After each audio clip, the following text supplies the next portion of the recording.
अश्वत्थामा, तुम ठीक तो हो पुत्र? पिताश्री,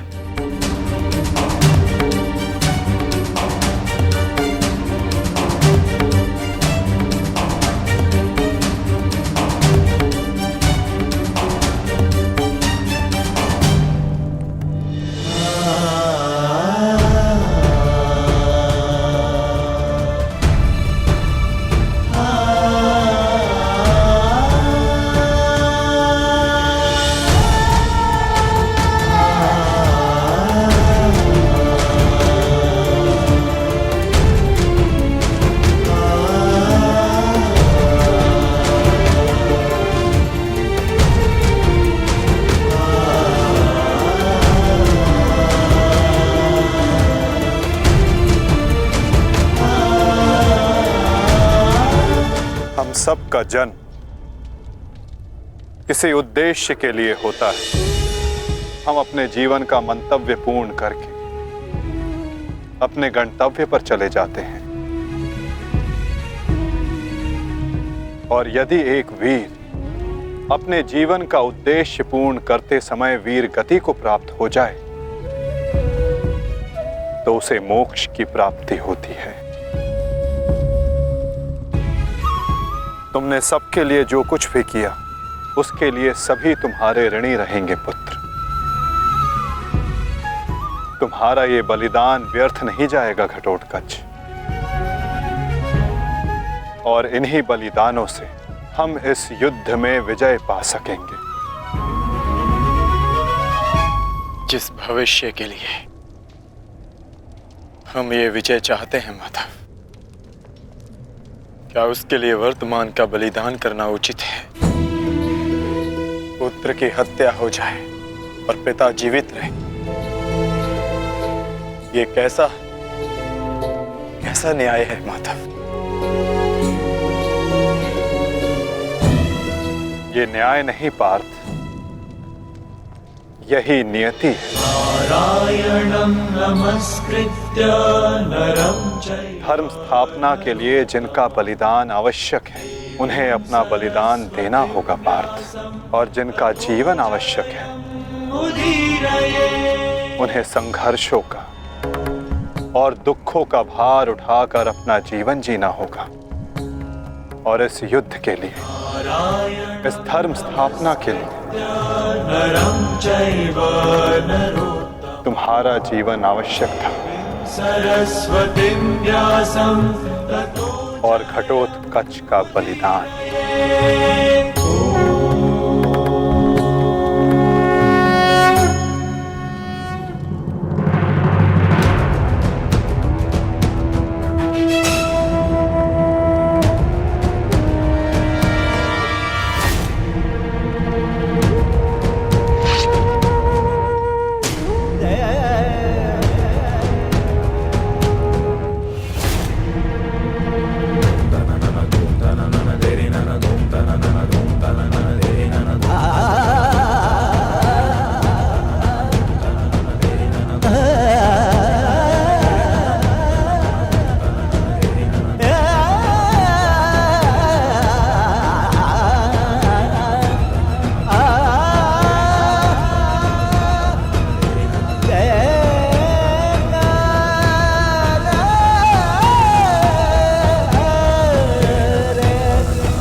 बहुत हो गया प्रतिक्रमण, अब प्रतिकार होगा।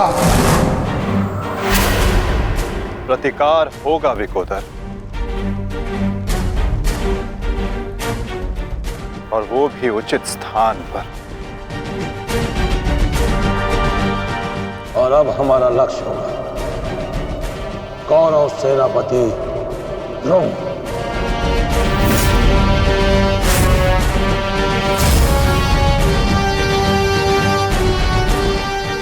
हाँ पिताश्री, कर्ण के पास केवल एक ही अस्त्र था अर्जुन के विरुद्ध, और वो उसका प्रयोग कर चुका है।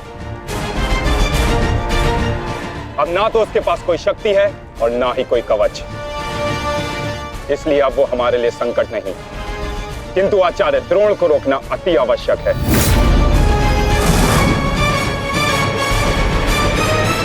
उन्होंने आज भी हमारी सेना को बहुत भारी क्षति पहुंचाई है। अब द्रोण का वध आवश्यक है।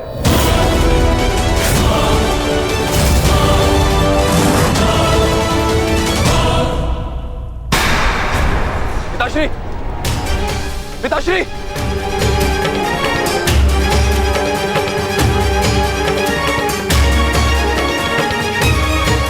मैं कायरों की भांति युद्ध भूमि छोड़कर नहीं जाऊंगा।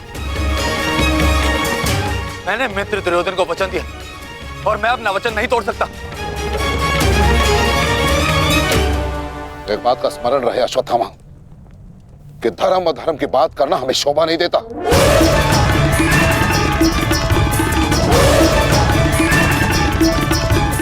स्मरण है तुम्हें युद्ध भूमि में क्या हुआ?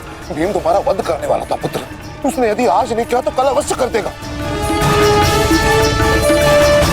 मेरे पास तुम्हारे मृत्यु देखने का साहस नहीं है, उतनी शक्ति नहीं है मेरे पास, उतनी शक्ति नहीं है मेरे पास पुत्र।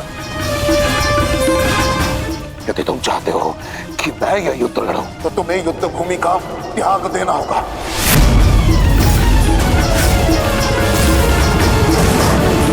वचन दो मुझे कि तुम युद्ध भूमि का त्याग कर दोगे। वचन दो। आचार्य द्रोण, यदि ऐसा है तो आप यह युद्ध भूमि छोड़कर जा सकते हैं, परंतु मेरा ये मित्र कहीं नहीं जाएगा। वैसे भी आप हमारे सेनापति हैं ना। सेनापति होने के पश्चात भी आप उन विपक्षियों का कुछ कर नहीं पाए, क्योंकि वो विपक्षी आपके प्रिय शिष्य हैं, इसलिए कुछ नहीं कर पाए हैं आप। शांत हो जाओ मित्र।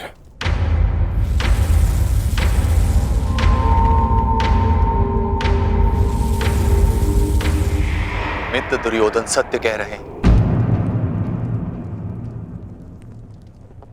मेरे पिता ने पक्षपात किया है। उन्होंने अपने दिए वचन को पूर्ण नहीं किया, और इसी कारण आज हमारे परिवार पर प्रश्न उठना आवश्यक है। किंतु एक पक्षपाती पिता का पुत्र होने से अच्छा है कि मैं एक योद्धा की तरह रणभूमि में जाऊं और अपने प्राण गंवा दूं। बस अश्वत्थामा, अपने पिता से इस भांति कटु वचन कहना एक महान योद्धा को शोभा नहीं देता। जो अपने पिता का सबके सामने अपमान कर सकता है, उससे किसी और के सम्मान की आशा नहीं की जा सकती।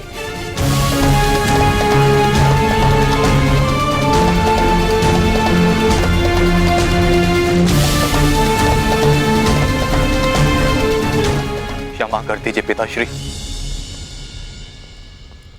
परंतु मैं इस युद्ध भूमि को छोड़कर कहीं नहीं जाऊंगा।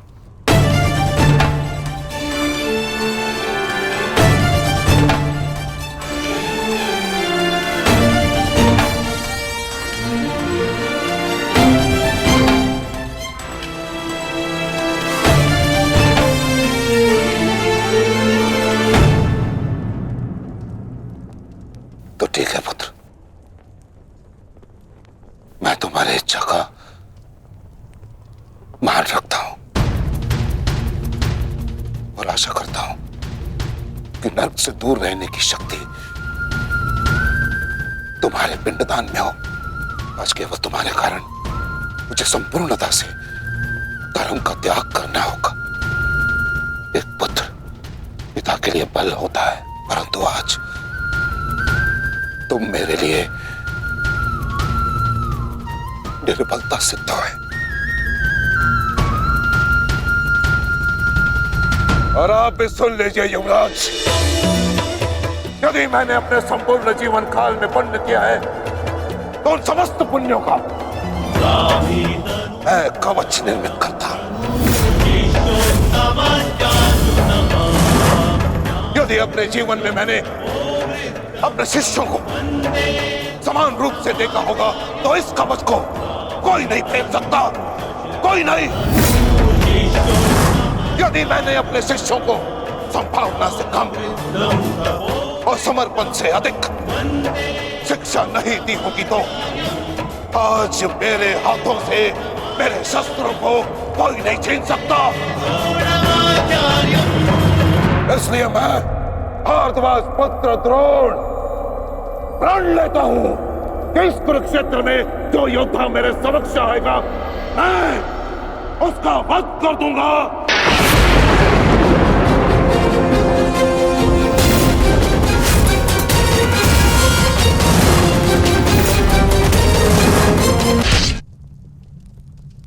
आचार्य द्रोण का वध करना सरल नहीं। परशुराम के दिए गए उनके पास ऐसे कई अस्त्र हैं जिनका हमें अनुमान तक भी नहीं। मेरे पुत्र का जन्म केवल द्रोण के वध के लिए हुआ है। मुझे पूर्ण विश्वास है कि मेरा पुत्र अपने जीवन के इस उद्देश्य में अवश्य सफल होगा।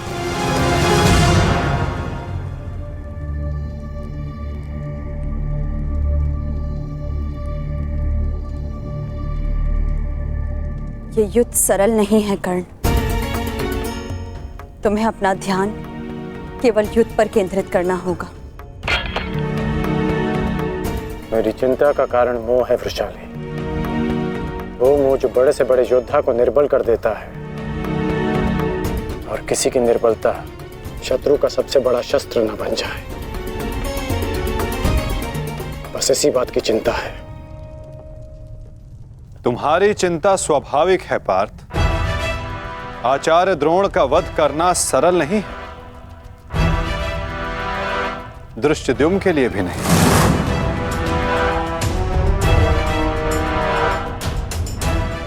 तो क्या कोई व्यू नहीं जो हम आचार्य द्रोण के विरुद्ध उपयोग कर सकें? मैंने कहा कि आचार्य द्रोण का वध करना सरल नहीं। मैंने ये नहीं कहा कि ऐसा करना असंभव है।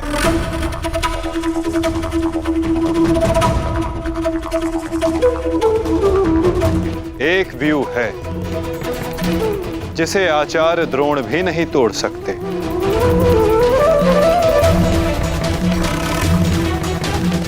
पुत्र मोह व्यू। आचार्य द्रोण को परास्त करने का केवल एक ही अस्त्र है, अश्वत्थामा।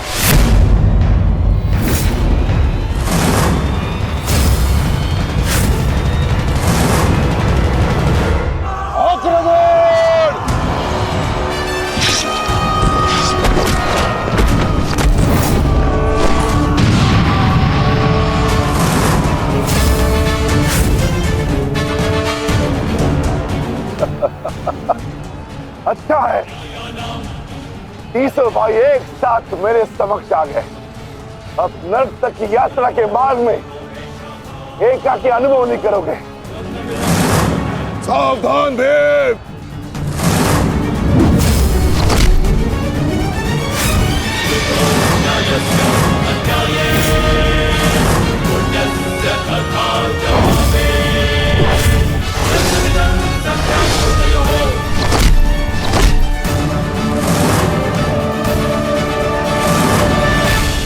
आज मैं हस्तिनापुर नरेश महाराज धृतराष्ट्र के सभी पुत्रों का कवच हूं।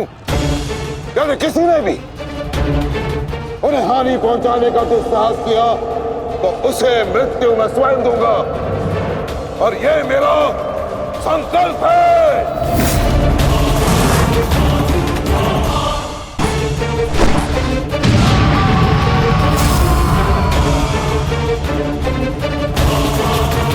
माधव, अश्वत्थामा को घेरने की योजना क्या है?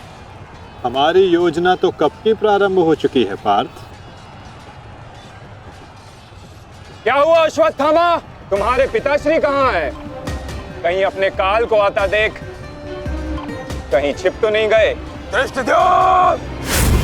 ना आचार्य द्रोण किसी से भयभीत है और ना ही उनका पुत्र। आज अपने पिता के काल का काल मैं स्वयं बनूंगा।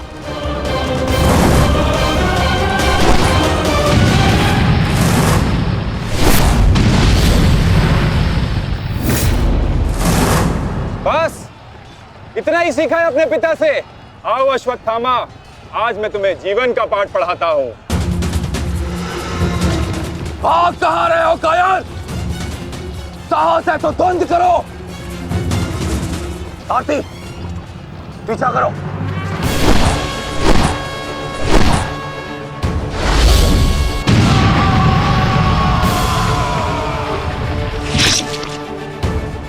मित्र, अश्वत्थामा कहीं दिख नहीं रहा। कहीं वो शत्रु के घेरे में घिर ना जाए। तुम आचार्य द्रोण के पीछे जाओ, मैं अश्वत्थामा को खोजता हूँ। ठीक है मित्र। सारथी, चलो सत्यसेन।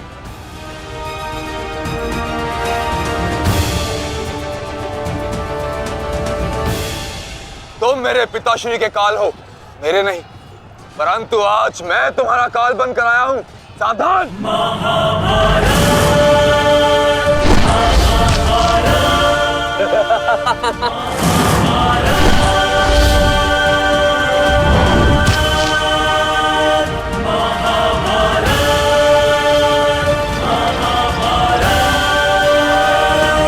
अच्छा हुआ कि पिता और पुत्र दोनों एक साथ मेरे सामने आ गए। आज तुम दोनों मेरे हाथों वीर गति को प्राप्त हो गए।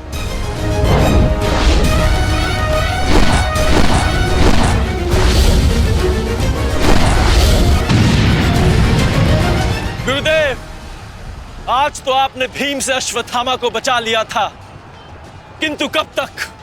अब चाहे हमारा वध कर दो, किंतु हमने भी आज संकल्प लिया है कि मृत्यु दोनों पक्षों में होगी।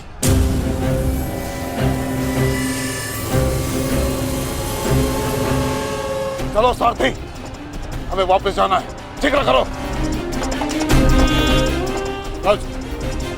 अश्वत्थामा का? अश्वत्थामा कहीं दिखाई नहीं दे रहा आचार्य, परंतु कर्ण उसी की खोज में गया है। चलो सारथी।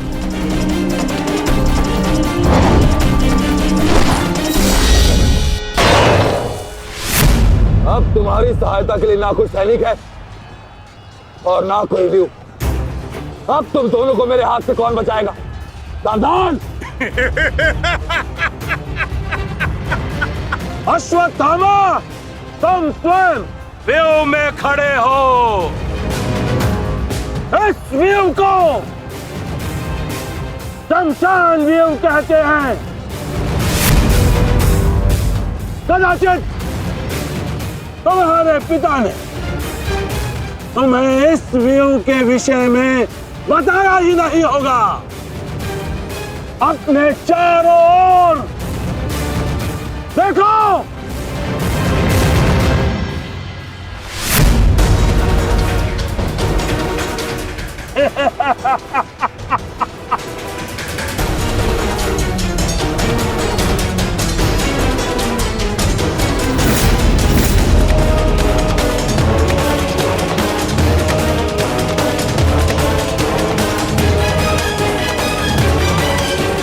अश्वत्थामा, सावधान!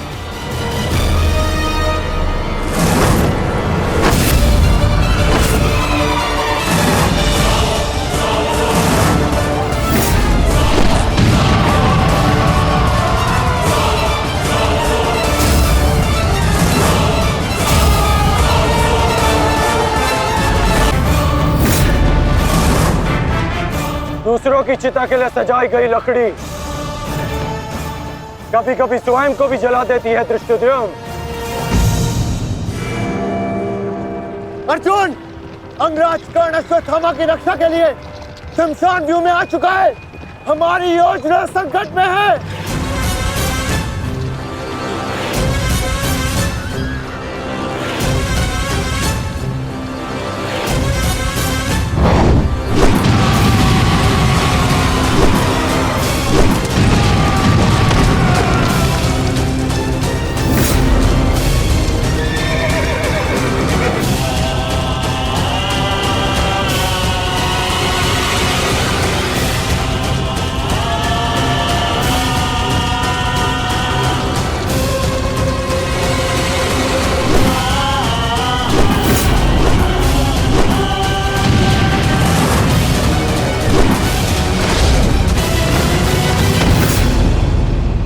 अश्वत्थामा!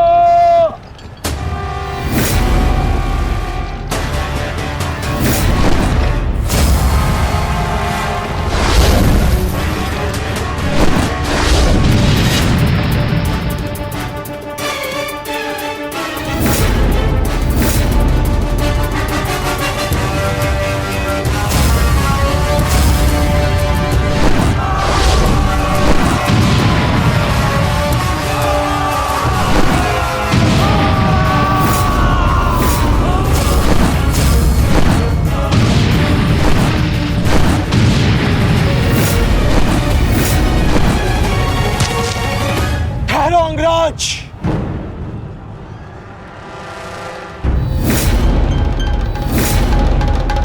स्मरण है ना कि हमारा द्वंद्व का निर्णय आना अभी शेष है।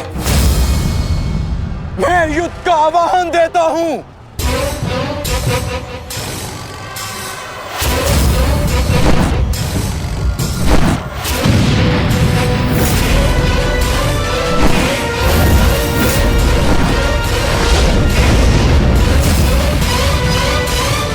सावधान द्रुपद,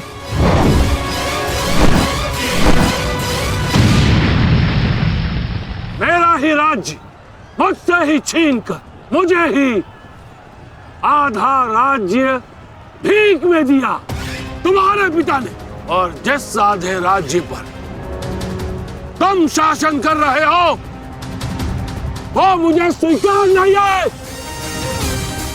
इस अपमान का प्रतिशोध आज अवश्य लेकर रहूंगा। जो अपनी पुत्री का अपमान होने से न रोक सके, वो अपने राज्य और अपने सम्मान की रक्षा क्या करेगा? तुम उस विषधर के समान हो जिसके विषदंत टूट चुके हैं। मेरी बात मानो और समर्पण कर दो, तुम्हारे प्राण बचे रहेंगे। प्राण तो अब तेरे नहीं बचेंगे।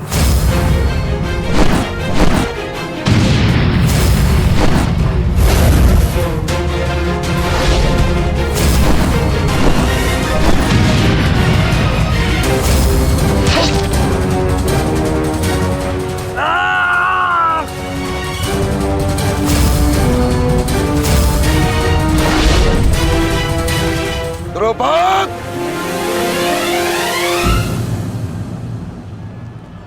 तुम्हारी शत्रुता केवल मेरे साथ है, उसका प्रतिकार तुम मेरे पुत्र से मत लो, अन्यथा अनर्थ हो जाएगा। तुम्हारी गुरु दक्षिणा में मिला हुआ मेरा आधा राज्य तुमने अपने पुत्र को दिया, तो तुम्हारी शत्रुता का मूल्य भी तुम्हारे पुत्र को ही चुकाना होगा। सावधान!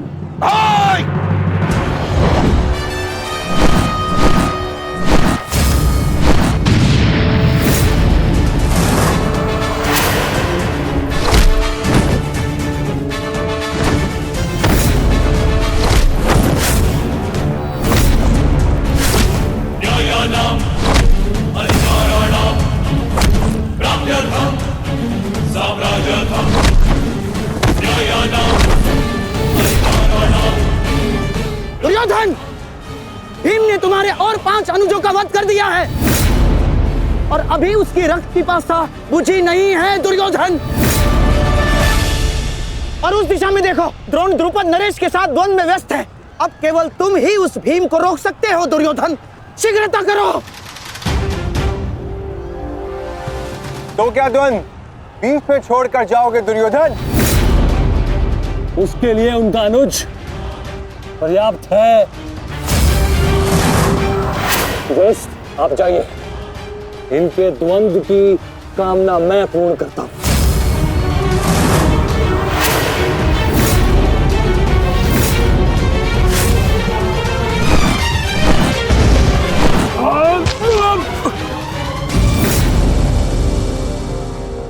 बार बार मुझे छोड़कर मेरे पिता पर वीरता क्यों दिखाते हो आचार्य? मुझसे द्वंद्व करो, मेरे जीवन का एक ही उद्देश्य है और वो है मेरे हाथों आपका वध।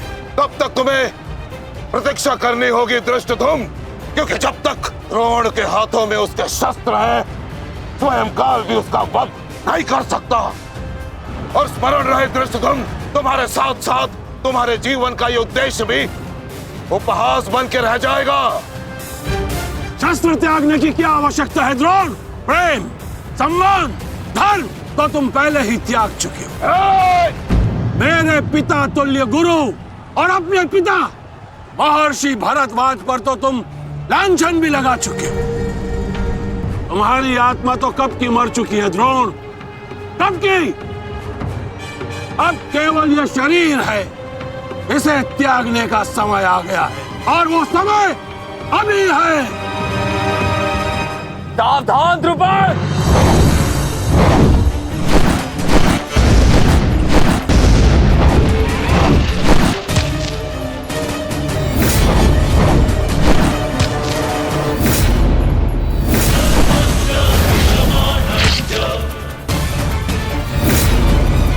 अश्वत्थामा!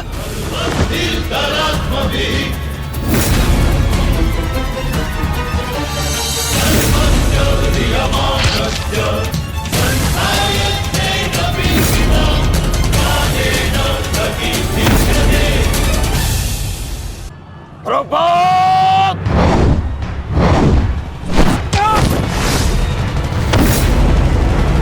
पिताश्री!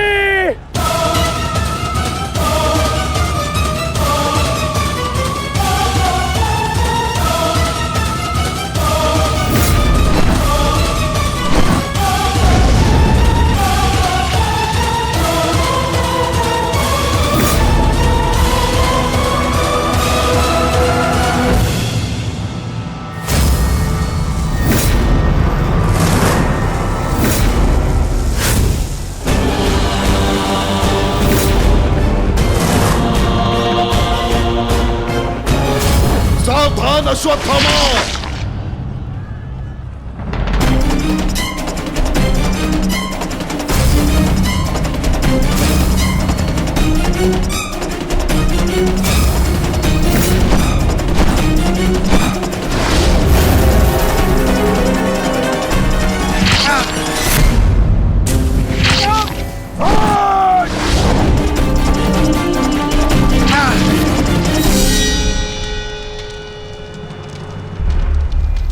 पिताश्री!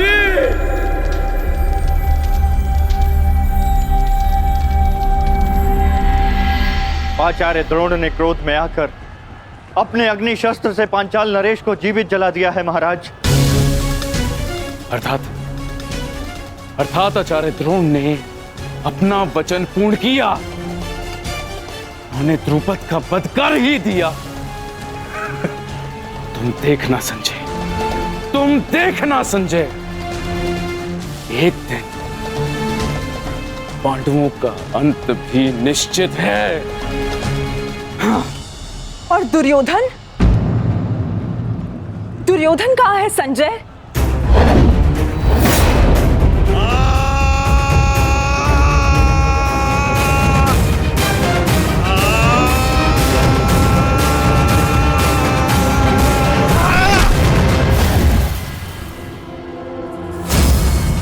तुम्हें ज्ञात भी है, अब तक तुम्हारे 55 अनुजों का रक्त मैं अपनी गदा को पिला चुका हूं।